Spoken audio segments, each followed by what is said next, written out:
नमो नमः सर्वेभ्यः। मैं संस्कृत की टीचर हूँ और साइंस ऑफ संस्कृत संस्था के माध्यम से पूरे विश्व में संस्कृत पढ़ाती हूँ।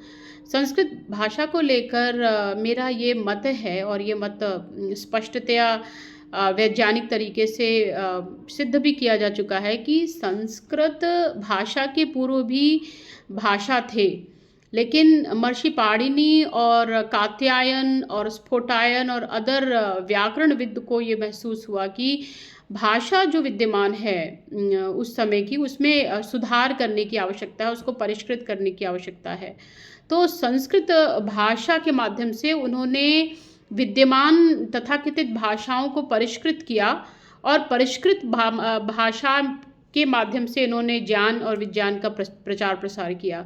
वेद को संस्कृत में लिखा गया, उपनिषदों को संस्कृत में लिखा गया, क्योंकि ये परिष्कृत भाषा है। परिष्कृत भाषा की 5 मुख्य खूबियाँ होती हैं: रक्षा, ऊह, आगम, लघु और असंदेह। परिष्कृत जो भाषा होती है, यानी संस्कृत हो गई या कोई भी परिष्कृत भाषा हो गई, वो हमारे ज्ञान की रक्षा करती है। अब देखो, भागवत गीता 5000 साल पूर्व लिखी गई, लेकिन आज भी प्रासंगिक है।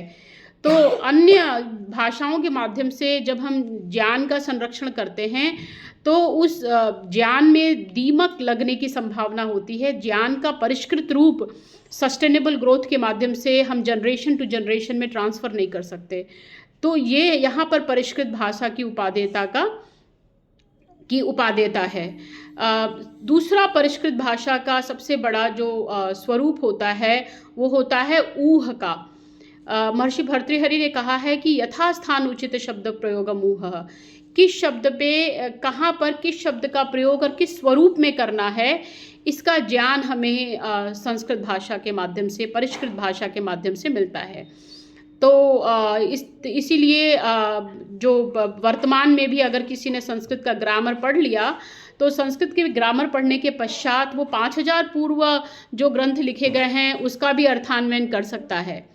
तो परिष्कृत भाषा की सबसे बड़ी उपादेयता ये होती है कि वो परम वैज्ञानिक भाषा होती है और किसी भी कालक्रम में उसको पढ़ के उस व्यवस्था को जाना जा सकता है। तीसरी जो उपादेयता है परिष्कृत भाषा की, वो है आगम की। आगम का मतलब होता है कि वो भाषा के माध्यम से जो ज्ञान को बताया गया है वो एक जनरेशन से दूसरे जनरेशन में सब सरलता से ट्रांसफ़र किया गया। It has been transfer from one generation to another generation. तो ये बहुत बड़ी उपादेयता होती है परिष्कृत भाषा की। और लघुता, brevity is the soul of it. परिष्कृत भाषा क्यों इम्पॉर्टेंट है? क्योंकि ज्ञान का जो क्षेत्र है वो अनंत है और उस ज्ञान के अनंत क्षेत्र को परिष्कृत रूप में, लघु रूप में हम व्यक्त कर सकें, ये भी एक इम्पॉर्टेंट उपादेयता है संस्कृत भाषा की। इसीलिए जो भगवत गीता है, जो सूत्र हैं, they are loaded with pregnant thoughts, they are pregnant with thoughts, but they are confined. उसको सीमित कर दिया गया है सूत्रों, श्लोकों के माध्यम से, जिसका अर्थान्वयन किया जा सकता है। करोड़ों लाखों पेजों का अर्थान्वयन हो सकता है एक श्लोक का, एक सूत्र का। विद्वान कितने कितने घंटों, कितने कितने दिनों एक एक श्लोक और एक एक सूत्र की चर्चा करते रहते हैं। तो हमें संस्कृत भाषा क्यों पढ़नी चाहिए? क्यों ये परिष्कृत भाषा है? क्यों ये श्रेष्ठ भाषा है अन्य भाषाओं के माध्यम से? महर्षि भर्तृहरि कहते हैं, रक्षा उ आगम लघु असंदेह। संदेह निवृत्त्यर्थाय। असंदेह मीन्स डाउटलेसनेस। तो क्या होता है ना कि जब हम अन्य भाषाओं के माध्यम से ज्ञान का संरक्षण करते हैं तो अन्य भाषाएं परिष्कृत न होने की वजह से काफ़ी संदेहास्पद हो जाती हैं कि इस पर्टिकुलर लेटर का क्या मतलब हुआ, इस पर्टिकुलर वर्ड का क्या मतलब हुआ। परिष्कृत भाषा में ये दोष नहीं होता है, उसमें कोई संदेह नहीं होता है, डाउट नहीं होता है। तो इस वजह से हमें लगता है कि संस्कृत भाषा प्राचीन भाषा है, आधुनिक भाषा है, परिष्कृत भाषा है। ऋषियों ने किसी कारण की वजह से इस भाषा का वर्ण किया, तो इस भाषा को पढ़ना भी आवश्यक है, इस भाषा को इग्नोर नहीं किया जा सकता।